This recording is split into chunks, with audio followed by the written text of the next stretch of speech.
Welcome to Week 5.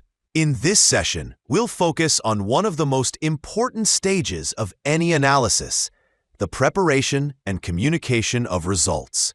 You've already learned how to apply statistical techniques, but today is about transforming those numerical outputs into meaningful insights. We'll begin by exploring methods of result extraction, learning how to identify and summarize the most relevant figures, whether they're correlation coefficients, regression outputs, or p-values, and how to interpret them correctly.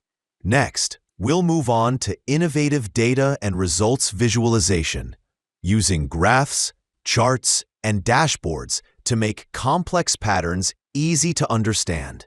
Remember, a clear visual often tells a stronger story than a table full of numbers. Finally, we'll discuss how to communicate statistical results to non-technical audiences, such as managers, clients, or stakeholders, findings into practical recommendations. By the end of this session, you should be able to demonstrate results well.